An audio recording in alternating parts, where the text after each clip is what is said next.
Hello everyone to Electric News Highlights. This is week 14.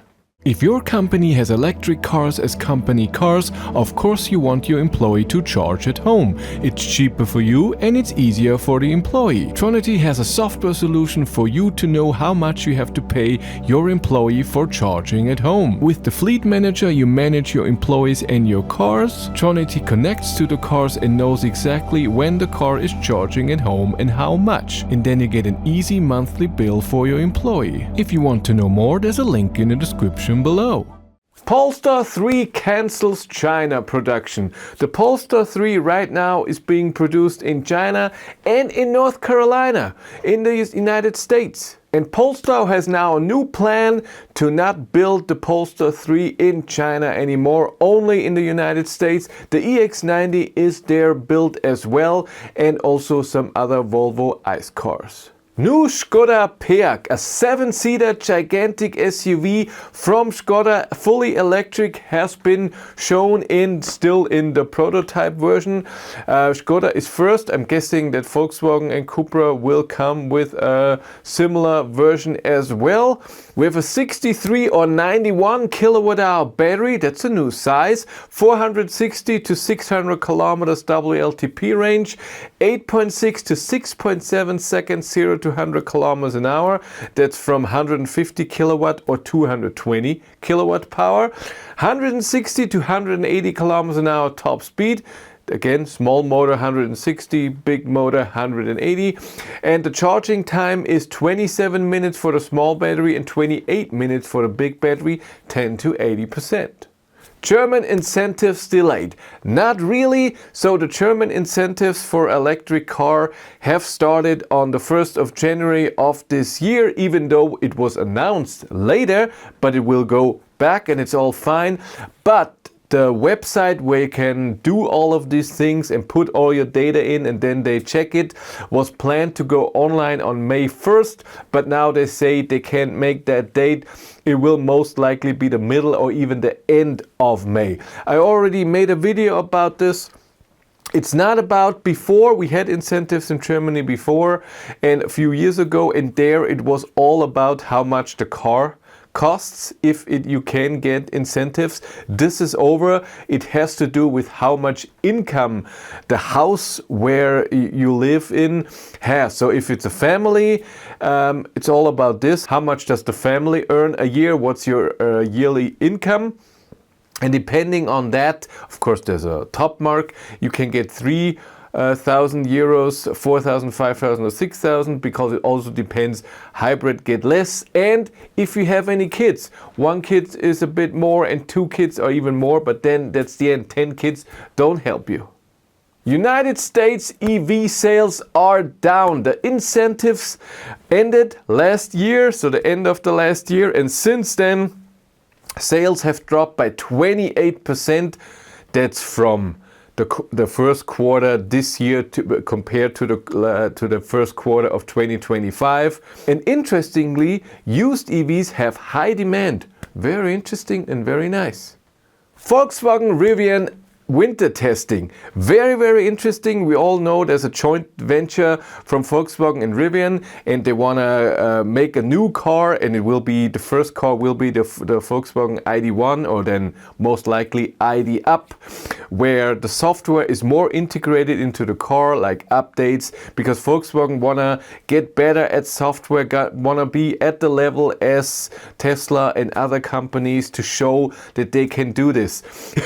And they have built an ID.3 that they made smaller, that has all the hardware and software of the ID.1 in there, and also, by the way, it goes in other cars, Audi, Scout, and what was the other company? RV Tech, which I have no idea what that is.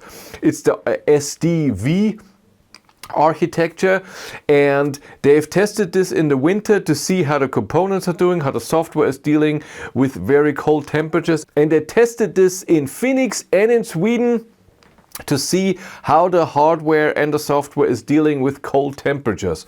We don't know how it went though. By the way, if you want to know what's happening behind the scenes, I have a third YouTube channel, Behind the Battery, where I'm vlogging. So if I get a car, what's happening with the car, if there are any news and anything happening, really awesome. Cupra Tavascan facelift. Yes, we know ID.3 is coming with a facelift. I've seen the car already in Hamburg. Nice. And software changes as well. Very, really nice. You can look forward to something really good. Cupra Born was released with new stuff, new display and new looks outside. And the Cupra Tavascan will get a facelift as well. Outside, the design hasn't changed too much because Tavascan came so late, where Cupra already has changed the design into the way for the future, where the Cupra wasn't in that category yet, and they changed right now with the facelift. But inside, a lot of things have changed. It also gets this new display, the bigger display that will show more information. We get a base version with a 58 kilowatt hour LFP battery, 140 kilowatt motor, which we see right now in a lot of cars from the MEB platform. 435 kilometer WLTP range. It has the new APP 350 motor, which is more efficient. Charging is only done with a peak of 105 kilowatt, but 10 to 80% takes 26 minutes, which shows me that the peak stays on for a very long time. My ID.3 back in the day with 58 kilowatt hour and a peak of 100 kilowatt hours, the charging took 35 minutes or so. It was a long time.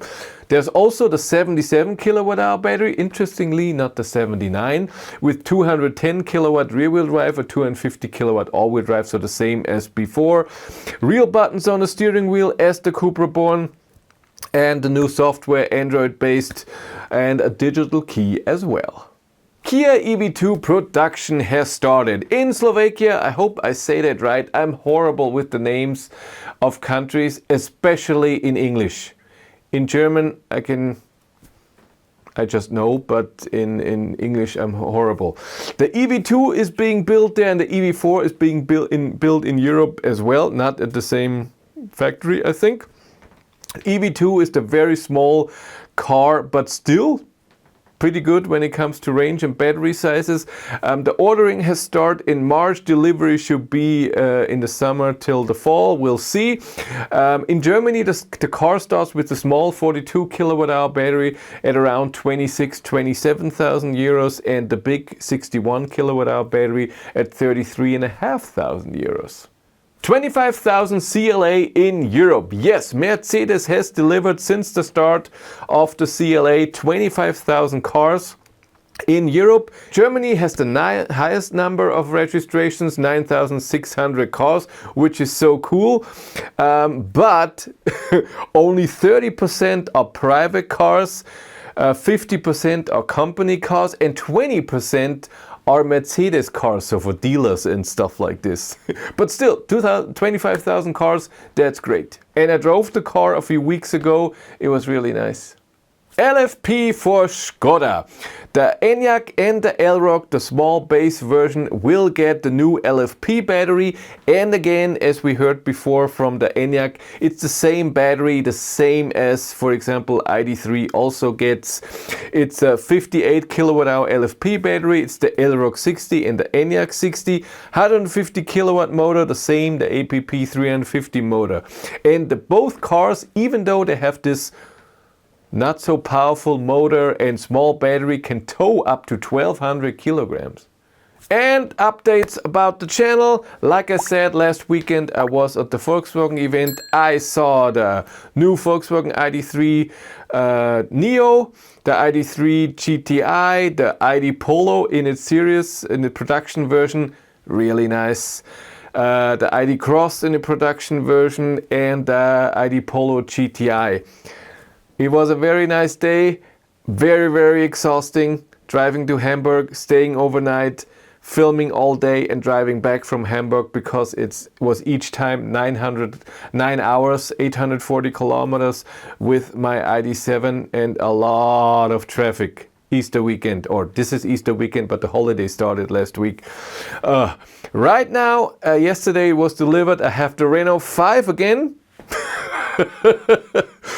We'll try it again. If you have seen it, the R5 broke down on me, but I will still do all my testing, and I will still do a long distance trip again, just the normal 600 kilometer route. So wish me luck. Then after this car, the Xpeng G6 all-wheel drive is coming. I've never driven an Xpeng. I have never seen anything inside the Xpeng. It will be very interesting. I still haven't heard anything about my Volkswagen ID Bus. I know it's being built, but I still haven't gotten any papers so I could register it and then pick it up. So I'm waiting for Volkswagen Leasing to send me stuff. If you want to follow me on Instagram, BatteryLife1, but that's it for me. Thank you much for watching. Have a great day and take care. Bye.